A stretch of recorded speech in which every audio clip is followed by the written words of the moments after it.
नरेंद्र मोदी का मैं जिक्र करना चाहूंगी, जो ओछे हथकंडे करने में आपको पता है कि आगे आगे होता है और हर दफा बेनकाब हो जाता है। इलेक्शन से पहले मोदी सरकार की बड़ी धांधली अवाम के सामने आ गई है। साल 2017 में इलेक्टोरल बॉन्ड बिल के जरिए बीजेपी ने तारीख की सबसे बड़ी इंतखाबी धांधली की है। अब हाल ही में बीजेपी ने इंतखाबी मुहिम के लिए चंदा जमा करने के लिए पोर्टल का आगाज किया और बीजेपी के जो वुज़रा हैं उन्होंने सोशल मीडिया पर महज 1000 से 2000 तक के एहतियात की रसीदें पोस्ट कर दी। और बीजेपी के जो अहलकार हैं उन्होंने रसीदों से अंदाजा लगाया जाए तो अगर देखें कि कुल जो है ना वो मेरे ख्याल से 1 लाख भी नहीं बन पाते, तो पार्टी फंड्स में तकरीबन 13,000 करोड़ कैसे मौजूद हैं। अच्छा, मैं आपको बताती हूँ, एक अरसे से मैं आपको पहले भी बताती आ रही हूँ कि ये शख्स नरेंद्र मोदी बाज नहीं आएगा।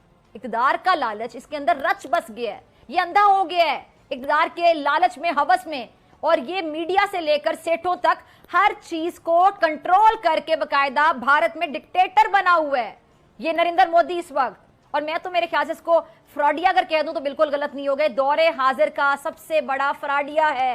अरे कौन भौंक रहा है ये बदतमीज। और कैसे भारतीय जनता है, अब वो सोचे कि वो कैसे इस फ्रॉडिये से जान छुड़वाएंगे, इससे कैसे निपटेंगे। और ये जो आप लोगों को एक लारा लगाता है कि इसने शाइनिंग इंडिया बना दिया, शाइनिंग नहीं बर्निंग इंडिया ने बना दिया। एक और IMF प्रोग्राम हमें करना है, इसके बगैर गुजारा नहीं। अब तो कशकोल ना भी लेके जाएं तो अगले कहते हैं कि कशकोल इनके बगल में है। बिल्कुल, इट्स वेरी अनफॉर्चुनेट। ये ताली बजाने का मौका नहीं है, ये मैं समझता हूं कि अपने गरेबानों में झांकने का मौका है। और हमें आज भी हमें कर्जों की जो एक अंबार लगा हुआ पहाड़ है कर्जों का, उसको कर्जे उतार रहे हैं। कर्जे लेके हम तनख्वाहें दे रहे हैं, कर्जे लेके डेवलपमेंट कर रहे हैं। आज तो अल्हम्दुलिल्लाह रोज़े के दिन लिहाजा कर्जे की चाय आपको पेश नहीं की जा रही।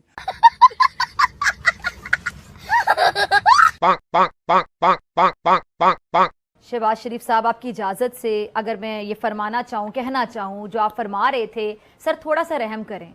क्या पिछले 70 साल से मैं इक़्तिदार में हूं? क्या मैंने जायदादें बनाई हैं अपने कोई किसी दौरे हुकूमत में? जब से आंखें खोली हैं यही सुनने को मिल रहा है। यकीन करें, गरीब आदमी 2 वक्त की रोटी को तरस गया है।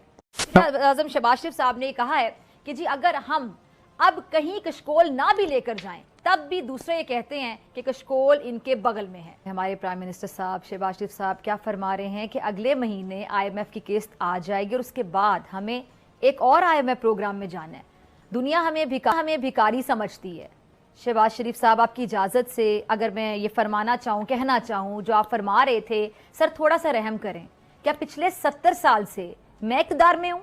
5वीं मरतबा वज़ीर आज़म क्या मैं डॉक्टर फ़िज़ा खान या हमारे इदारे का कोई शख्स बना है? कौन करता आ रहा है हुकूमत इतने सालों से? कौन करता आ रहा है बड़े बड़े मुश्किल फैसले? और किसके हाथ में था इक़्तिदार इतने सालों से? स्याह सफेद का मालिक आखिर कौन रहा है? क्या मैंने जायदादें बनाई हैं अपने कोई किसी दौरे हुकूमत में?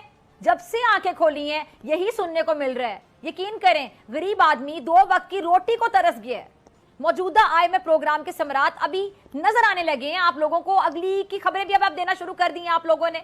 और कौन सा इस्तेकाम जिसकी आप बात कर रहे हैं? अवाम को 2 वक्त की रोटी से गर्ज है सर। 2 वक्त की रोटी दे दें उन्हें बस। और माजरत के साथ, ऐसा बेहिस हमारा मुआशरा है कि अगर कोई 2 वक्त की रोटी या रोटी खिला रहा है किसी को तो उसको भी नहीं छोड़ते। मियाँ साहब क्या फरमा रहे थे कि जी ना भी हम मांगने जाएं तो दुनिया हमें क्या समझती है? भिखारी समझती है। और इसको मेरे ख्याल से दुरुस्त करने की ज़रूरत है। कैसे?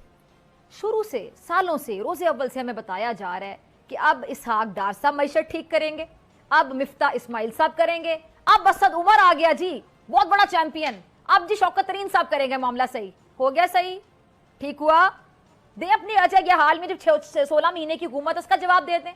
वो जो मईशत के चैंपियन वज़ीर आज़म साहब के जहाज में आए थे, ये आप देख भी सकते हैं तस्वीर, इसहाक डार साहब, उनको आज हम देख रहे हैं कि वज़ीर खारजा लगा दिया गया है।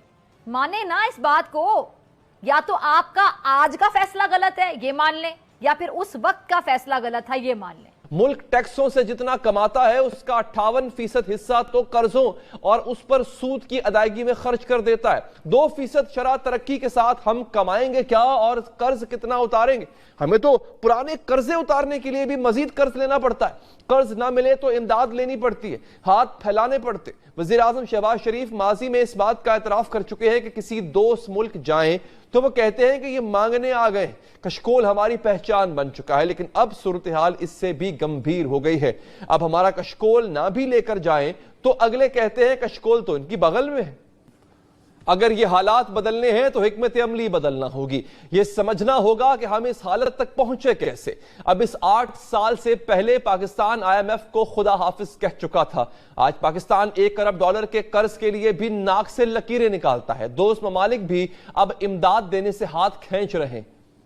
اگر یہ حالات بدلنے ہیں تو حکمت عملی بھی بدلنا ہوگی اور یہ بھی جاننا ہوگا کہ حالات اس نہج تک پہنچے کیسے۔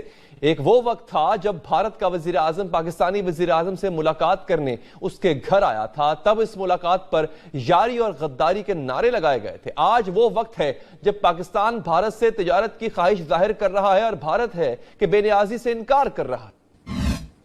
اگر یہ حالات بدلنے ہیں تو حکمت عملی بھی بدلنا ہوگی۔ یہ نہیں ہو سکتا کہ سالانہ 590 ارب روپے کی بجلی چوری ہو جائے، یہ نہیں ہو سکتا کہ بجلی کی ترسیل کے دوران ہی 166 ارب روپے کا نقصان ہو جائے، یہ نہیں ہو سکتا کہ توانائی کے شعبے کا گردشی قرض بڑھتے بڑھتے 5730 ارب روپے تک پہنچ جائے، یہ نہیں ہو سکتا کہ سرکار کی کاروباری ادارے ملک کو 1000 ارب روپے کا نقصان پہنچائیں اور ان سے پیچھا نہ چھڑایا جائے، یہ نہیں ہو سکتا کہ درآمدات زیادہ ہوں اور برآمدات کم ہوں۔